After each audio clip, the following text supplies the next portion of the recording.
Hi, welcome to the Byrne-Wheeler Report. My name's Joe Byrne, and as always with me is my co-host Bob Wheeler. We're recording this on March 6th, and off the top, I'd just like to acknowledge that we are talking about industry and technology while there's a war going on, and we need to keep in mind all that entails. Bob? Yeah, it just puts things in a little bit different perspective, and I've also found it a little challenging to focus at times with what's happening. And Absolutely. So with that, we can get started after that somber note. And it's been a while since we've been together. We've got a fair bit of news that's stacked up.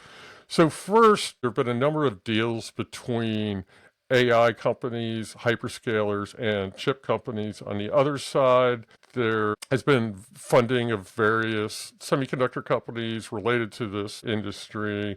And then we've had a couple big earnings announcements recently. Starting off with the deals, one of the first that I found curious, Bob, was that Meta has agreed to source the Grace microprocessor, the CPUs from Nvidia, and deploy them separate from GPUs. So basically use the Nvidia ARM processor in servers. yeah, I had heard from Nvidia some time back that there were Grace-only designs out there in the world, and this is the first evidence of a kind of large adopter for Grace. So it wasn't a complete surprise to me. Yeah, I think when they introduced Grace, they said there would be, but that was quite a while. In fact, they even had like OEM partners. So that was quite a while ago. It's a little odd because, well, first of all, the chip has NVLink on it, which I'm wondering if that would come into play here. And then also it uses LPDDR instead of standard DDR DRAM. So the system configuration of it will be quite a bit different from other ARM, much less x86 servers. Yeah, well, the LPDDR might be a good thing right about now, given the supply of DDR5. I'm not sure if LPDDR is much better, but it might be. Yeah, I mean, I think over the next 6 months, we're just looking at a pool of water on a hot summer day, a puddle of water just gradually evaporating until there's really like no regular DRAM out there as the memory makers make the obvious decision to make the most profitable product, which is HBM. Yeah, Sorry, go ahead.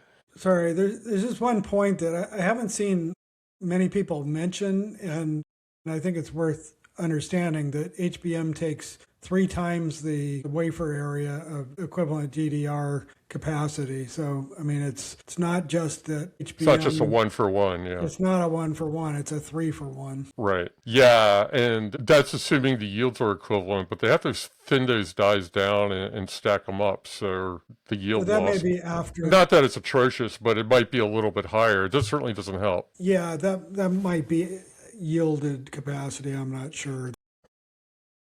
I've seen Micron reference that 3x number. Okay. I mean, I'd say the other aspect of this is I think this is good for ARM that they have another major cloud company adopting their architecture for servers. But on the flip side, it's bad for the merchant ARM vendors, or for that matter, even the custom ARM makers, whether it's Broadcom or Vel or whomever. Qualcomm's fits somewhere in there as well. Yeah, Qualcomm is obviously the one that's kind of missing here at the moment, right? And would be the obvious other merchant supplier. Right. The next item under the deal heading is that AMD and Meta signed a mega deal. It's similar to the AMD-OpenAI arrangement in that AMD will offer Meta warrants given that particular milestones are met. I think this is good for AMD to line up a big customer, but it's by no means exclusive. Right. I mean, it seems like we're in a kind of phase right now in AI where people are buying everything they can get anywhere.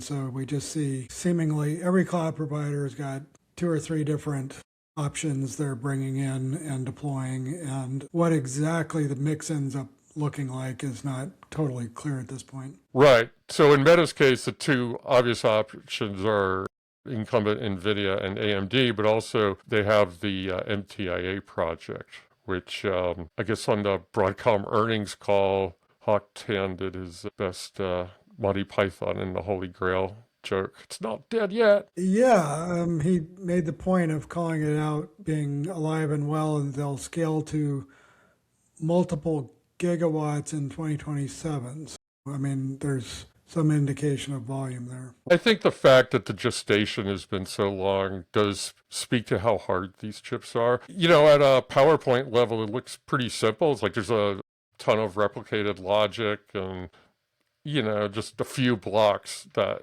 you could draw in the block diagram. But these are non-trivial designs to get working properly. Plus, I mean, it's not clear which MTIA they're actually talking about because there's sort of an inference flavor and a training flavor, and the system architectures are different. And so that's the other variable here, is where they're focusing that effort. It would make sense. And there have been multiple generations as well. So Yep. it's not clear like which chip in the pipeline is the one that's going to ramp. Right. And then on the next deal, so Amazon and OpenAI struck an arrangement, which there's this equity investment in parallel, which has various options to how much and when Amazon buys in and how. And then there are a couple joint arrangements and the agreement to buy 2 gigawatts of Trainium, or gain access to 2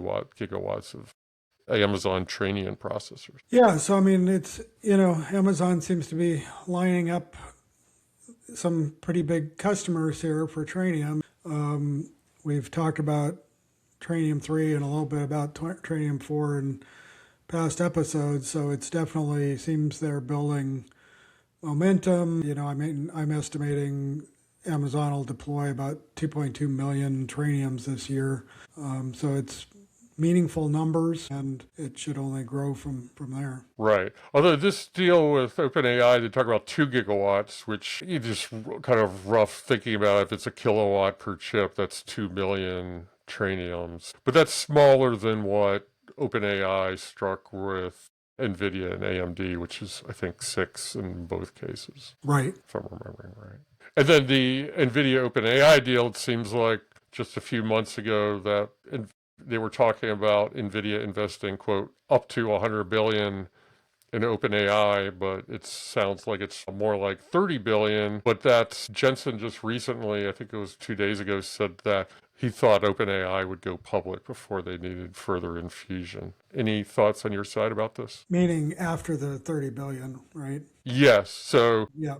there wouldn't need to be any after the 30 billion part, which is part of a bigger round. There wouldn't need to be another raise. Yeah. Well, I mean, certainly there's a lot of chatter about OpenAI, Anthropic, and I guess SpaceX at this point all potentially doing an IPO this year. We'll see. I mean, I don't think the geopolitical situation helps matters in that regard. So we'll see what happens with the IPO market here in the next few months, I guess. These are going to be what I'd term aggressive IPOs. I personally like to see, okay, you have 2 quarters of profitability and this nice ramp. And, they certainly have the revenue ramp on a percentage basis, but the projected spend is still far outweighing the money that these companies are bringing in. Yeah, well, the spending across the board right now is kind of off the charts, and so we'll see how sustainable that is. Right. I'm referring to all the hyperscalers, really. Yeah. And that just coming back to that 30 billion amount, Amazon is chipping in 50 billion in this round, I think, and the 30 billion is the same as what SoftBank's putting in. So it's not overly weighted towards Nvidia as far as strategic investors. Yeah. And then, I mean, last time I looked, Nvidia was sitting on about 60 billion in cash and equivalents. So it's certainly well within their ability to spend. Right. I mean, absolutely. They're not exactly looking under the couch cushions for 30 billion at this point. I mean, they're printing money, right? I mean, yeah.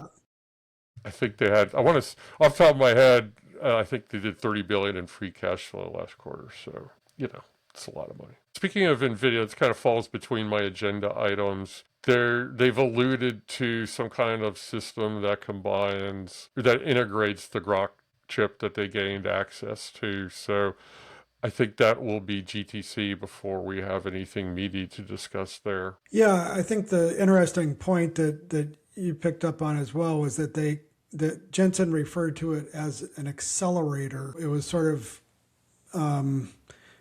not it's not exactly clear what he means by an accelerator, but it's clearly not just Right. kind of replacing a GPU, and maybe that's the whole point. Is it's perhaps it's more of a preprocessor for inference, for long context inference or something. They talked about their CPX, which used a different GPU, which was GDDR based for, that first phase of the inference, the decoding. So this could be something like that. And Groq doesn't use HBM, right? So they're just getting back to the point about the memory shortage. Anything they can do to raise performance without necessitating additional DRAM is beneficial. Yeah, absolutely. And I mean, it seems that NVIDIA hasn't had a shortage of HBM, but it's got to be impacting their gross margins at some point. Right. And I mean, I think the way things are growing, it could become a short. It makes sense for them to try to rationalize what the capacity that they have access to. Yeah, I've seen indications of other things that they're buying in excess of what they probably actually need in order to avoid supply chain issues. Right. Okay, so turning to the various funding rounds, I'm going to throw out a bunch in a list here. There was a new startup called MatX. There's Taalas, HyperAccel, and then companies like we're maybe a little more familiar with, SambaNova and IR. So let me start off with MatX. This is kind of a super group of engineers that formed this company, and they raised $500 million, which for basically a stealth startup is a huge amount. They didn't talk about the valuation. It could be 10 times that. It could be 5 billion, which supposedly is what Etched has been valued at. Do you have any insights into this, Bob? Or any Well, thoughts? I had a hard time wrapping my head around the number, just in the sense of I think they have about 100 employees, and I'm kind of wondering what the heck a startup with 100 employees does with $500 million. And I mean, you and I know that startups usually take a couple product generations to actually get to meaningful Right. revenue. So, I mean, you could argue it just gives them a longer runway, but I doubt in the current environment that that's really the focus because time to market is so crucial, right? So how exactly having that much money can accelerate time to market, I think is the big question. And I don't have any great ideas there as to, how that could meaningfully accelerate their product. Right. But I do think that first issue about needing to do multiple rounds, I think we could come back to it in a moment when we talk about SambaNova. But, it's better to have the money and not spend it on staffing up and trying to accelerate your time to market. If you need to respend, at least if you have the money in the bank, it gives you a little bit of flexibility. Yeah, So, well, I I mean, think we've also learned that the money is not actually in the bank. that's there's, true. Everything is there's contingent. there's strings attached, right? There's always strings attached, and that's honestly true for a lot of startups. It may not be talked about that much, but there's usually some kind of milestone before a tranche vests. Yeah. Yeah, yeah, I don't think that there's a $500 million pile of cash in Scrooge McDuck's basement or some bank somewhere. But the founders, these are the some of the original TPU guys, right? Right, right. And if you go down the list of investors, there's some successful entrepreneur investors on the list. One or two of them have some curious manifestos that come up when you Google their name about the world or how to run a startup. I mean, this is kind of talking out of school here, but I do worry about the prima donna problem. I have a friend who said, like, startups should have, no more than one prima donna. And when you form a super group of people who had success at the TPU on the hardware side, the software side, and you've got investors who have comparable success, it can muddy the vision and the execution path. That's the sort of thing I worry about on their behalf. Yeah. That's fair. And then another startup is Taalas. They were started by the founder of TensTorrent. So Lubisa Bajic. Sorry, Lubisa, if I butchered your name. So that was a $129 million funding round, which used to seem astronomical, but is low by modern standards, and that accounts for about half of what they've raised in total. And they're about hardening models into silicon. So a less programmable approach. And of course, when you hardwire things, you should get more power and area, meaning cost efficiency. And they do it, they've got metal layer programming, so it's kind of like some kind of like macro It's a gate array. gate, like a gate array, right? But I wonder how if there are bigger macros in there. But yes, it's sort of like an old school metal program gate array with Yeah, a lot of SRAM too. as soon as I read about it, I thought this sounds a lot like an FPGA, only it's not field programmable. Right. So kind of a one-time metal And if layer you look thing. at the track record of FPGAs in AI, it's not particularly good. Well, they should get a multiple in terms of performance and power compared to an FPGA because things should be a lot denser. Okay, that's true. But I mean, if you're trying to close more than 10x gap, being 4 times, 5 times better doesn't really get you to where you need to be. But we'll see. We'll see. Yeah, well, As it's an outlier in terms of the approach, that's for sure. Yeah, sort of. I mentioned Etch. Not much is known about them, but they are supposedly taking a more hardwired approach. But at least Taalas is programmable in the sense that you can create your model and then order the metal programming that implements it. So it's different. I think we can leave it at that. And then another less well-known company was HyperAccel out of Korea. I'm going to post something to xpu.pub soon about them. It's spun out of Case KIST. They took down $100 million in won, but in dollars, with a valuation of about 400 million, which sounds pretty reasonable. And like a lot of NPU companies, they sat down and thought and said, "Gee, GPUs have a lot of inefficiencies, so let's streamline the path from memory into the MAC units, into the vector units, into on-chip memory, and try to balance everything to maximize the utilization." Is this a data flow architecture? It's not exactly a data flow architecture. They're trying to get the flow nice and smooth, but they they have these big function units like they call them MAC trees, a collection of them, but they're instructions that you that it executes. So at kind of like a macro level, it's like do a bunch of Mac operations, load a bunch from memory. So it's not a data flow in that really strict data flow sense. It's more of a programmable, but with an emphasis on trying to get the flow really efficient. So yeah, not really a data flow. So speaking of data flow, SambaNova, they announced a new chip, the SN50, making it their 5th generation, and $350 million worth of funding, giving them a valuation over $2 billion. And one of the big things was that Intel, which we had discussed in previous episodes, had been mooted as an acquirer of the company, is just participating in the round. That $2 billion valuation, looking at my notes here, it sounds pretty healthy, not astronomical, but I wouldn't mind a $2 billion valuation myself. But they've raised $1.4 billion, and they had been valued at $5 billion in 2021. So the company has been around for a while and they have customers, but it hasn't really ignited and taken off. yeah.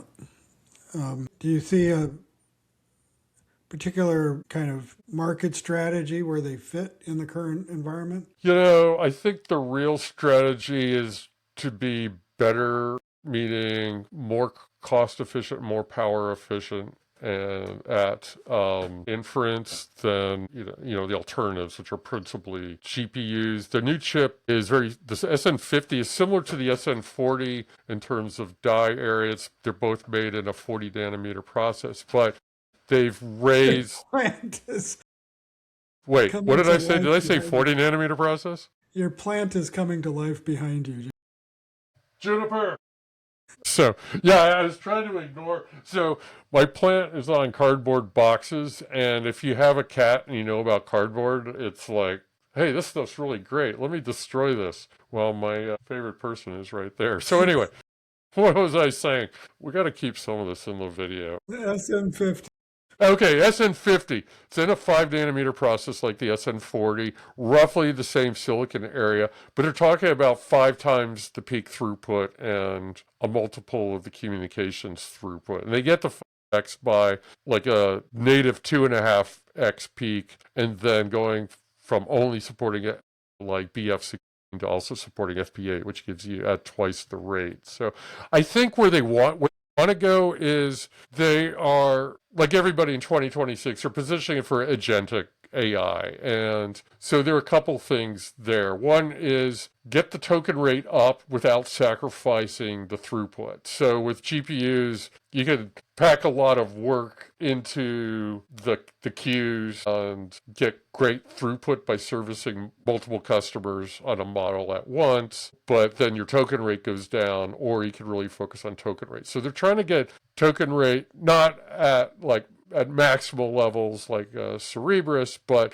at an acceptable level that it's good for interactive, whether it's chatbot or coding bot or whatever. And then because they have 3 tiers of memory, they have SRAM, HBM, and DRAM, they can actually store models in DRAM. So if you talk about an agentic workflow where you have this bigger super agent orchestrated workflow, you might spin up different models. Well, if you can keep the different models in DRAM, you eliminate a lot of the overhead of spinning up a new model and starting kernels and things like that. So I think they're really trying to take advantage of that, the new agentic and more interactive like the coding bots. So we'll see. Okay. And then last on the funding rounds was Ayar Labs. What are your thoughts about Ayar, Bob? They're more on the interconnect side of things. Yeah, so they're more late stage. They've been out there for a while developing their technology through multiple generations. So basically what they're doing is high density silicon photonics for co-packaging with a switch or an XPU. The latest chiplet they developed has a UCIe interface, so they can do die-to-die UCIe to their silicon photonic chip or PIC. And they are really in a phase of they need money to fund their production ramp and actually bring this Right. stuff to market at high volume. So I'd say the technology is pretty well proven at this point, and Right. now it's about actually ramping.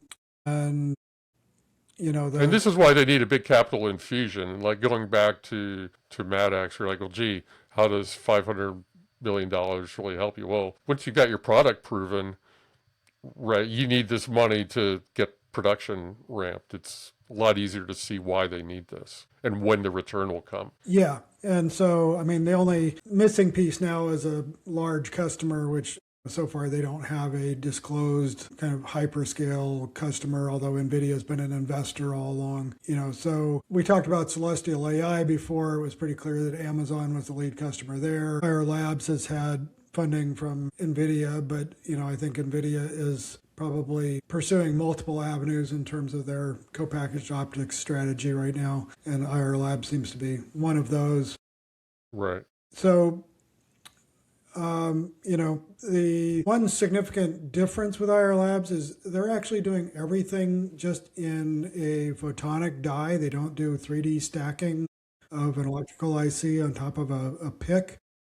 Okay. Which is different from pretty much everybody else. Pretty much everybody else, you're talking about 3D stacking. And so there could actually be an advantage there from a manufacturing cost perspective. Right. And it sounds to me like by using UCIe, they can standardize their product. It doesn't have to be customized for different customers, right? That's also true. I mean, their chiplet should be reasonably universally applicable. Now, of course, the optical side is completely proprietary, sort of a standard band plan in terms of the WDM wavelengths, but at the end of the day, the optical interface is proprietary. So it means you have to have them on both ends. Right. But that's not really a barrier because we're talking about data centers where there's a lot of homogeneity amongst systems that talk to each other, right? Yeah, it's not a barrier for scale up. I think for scale out, it's a barrier, but for Because scale you up, scale out implies you're hitting a switch. You're going from the computing element to a switching element, right? generally that's correct. And so you want to have interoperability with kind of optical standards, but in scale up, it's either XPU to XPU or XPU to a scale up switch, and at this point, it's all proprietary. Right. Okay. Okay, turning to some of the earnings announcements. The first was Nvidia. As I alluded to before, they posted massive free cash flow, and off the top of my head, I think it was $30 billion. Their gaming business was solid at, I want to say, 3.7 billion, and of course, the data center. I mean, so that describes the dog or the tail, but getting to the body of the dog, the data center business was pretty bonkers, and that I guess includes both their GPUs and their networking. Yeah, one interesting comment there was that Grace Blackwell accounted for, they said, roughly 2/3 of data center revenue in the quarter. They're 2/3 of the revenue essentially came from NVL72 racks. And that's really the reason the networking revenue was sort of off the charts as well, because, they talked about networking revenue being 11 billion, up 3.5x year over year, but then they admitted that that was primarily driven by the NVLink switches, the scale up switches, that year over year. Oh, they're counting the scale up switches. Of Yeah, so course. and when they talk about the history going back to Mellanox and it being 10x, there's little apples and oranges here because now they're including NVLink, and even going back to the Hopper generation, the NVLink switch chips were integrated in the server. They weren't counted as part of networking, and it wasn't until they went to Blackwell where they disaggregated the switch into a separate box that they started counting NVLink as part of networking. It's little Okay. apples and oranges. At the same time, they had record revenues in Ethernet and InfiniBand. They're also doing extremely well in scale out. I don't want to take anything away from their success in scale out, Right, but right, still, the lot of that number, that sort of top line number, comes from NVLink. right. Yeah, I think that's good to keep in mind. I mean, the one thing revenue didn't come from was H200 sales to China. Yeah, They could sell them, which is why they made it, and then they couldn't sell them, and then they could sell them, but then China's theoretically not buying them, or I guess really isn't buying them. So I think they're going to turn the page on that, and if they're not selling their inventory, allocate that capacity to products they are selling and are making a ton of money on. yeah. It's been a pretty horrible ping pong match between the U.S. and China. It's just either there's a restriction on one side, then there's a restriction on the other side, and at some point, you got to Johnson's got to feel like he's banging his head against the wall. And Well, I'm sure he's frustrated because his job is to sell products, and this huge region is unable to easily buy his products. So, yeah, I'm sure he's absolutely frustrated. yeah, and it's completely out of his control. I mean, he does his best in shuttle diplomacy, going back and forth between Washington and Beijing, but it hasn't turned into the ability to actually sell. I mean, the poor guy's company is only like making 60 billion in revenue a quarter. Yeah, I mean that's the Wall Street attitude. Is it really doesn't matter at this point? I mean, I think from their perspective, it would be nice to at least get rid of all those chips in inventory and turn them into greenbacks. Um, uh, like kind of, that's just potential revenue that's going to go the way of Atari ET cartridges, right? And then the last earnings announcement I wanted to talk about was Broadcom, and the big thing I took away there was that their AI revenue is going to go parabolic. I think they did $8 billion, which is a mixture of XPU and networking, right? Last quarter, they're talking about 12, and then they have line of sight to 100. Was 100 this year or 100 next year? Next year. Next year. Okay. So let's see. If you do 812, because I was going to say if they were going to do 100 this year, that's they would have to do more than 40 on average for the next 2 quarters. Okay. So, but it's still an exponential growth rate to get to 100. And they mentioned companies that have only been sort of, supposedly working on chips, but they haven't disclosed anything. So that's OpenAI, Anthropic, and then, of course, Meta, as we mentioned at the top of the. Well, and even Google by name. So it's very interesting. I guess they've got permission from all the customers to just name them now instead of playing the silly game of pretending that nobody knew who the customers were. Right. Well, yeah. So then it becomes who didn't they mention? And so, Microsoft is, ergo not a Broadcom customer. Yeah. So that was a pretty interesting shift. Obviously, Google TPU, we've talked about, I think we talked about Anthropic using 1 million TPUs, or I guess they're saying a gigawatt of TPU compute is what Broadcom said. And then that's expected to be 3 gigawatts in 2027. Pause there. Just say, I just implied that Anthropic had its own chip, but yeah, it's the Anthropic buying TPUs. Yeah. And then we mentioned already MTIA. So, the statement about multiple gigawatts in 27 certainly says that program is alive and well at this point, despite all the other deals that Meta's been making. The other thing I noted was just some of the commentary around networking. Yes. AI networking revenue grew 60% year over year and was 1/3 of total AI revenue. And that's been kind of the average, although next quarter they think it'll be 40% of AI revenue. It's kind of been it's been fluctuating between 30 and 40, depending on kind of a quarter-to-quarter basis.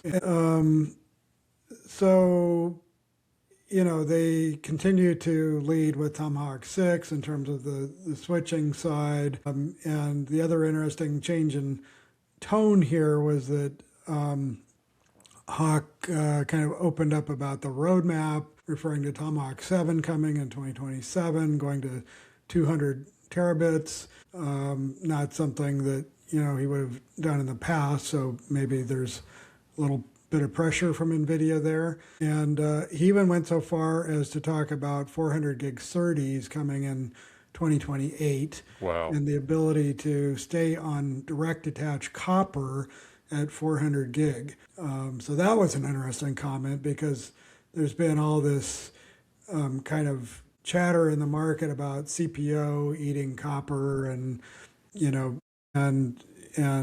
this was kind of reaffirming that no, copper has quite a long runway here on the scale up kind of intra-rack side of the world. And those are copper flyover cables with the special termination, or could it be board-based like NVIDIA's done? No, I think he's not getting into the details of this system side implementation, but when he says direct attach copper, you can think of a TPU rack where the TPUs are talking to each other between trays over twin axial cables, right? Passive copper cables. But they're terminated on package, kind of like CPO, in that there's a special little module that accepts the copper wire. Well, they could use co-packaged copper, but Hawk didn't make any mention of that.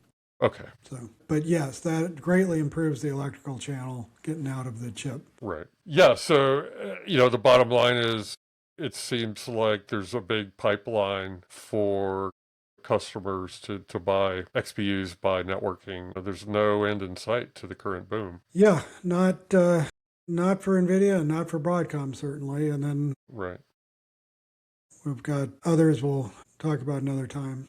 With that, let's sign off. Thanks, everybody, for listening, and we'll talk to you next time.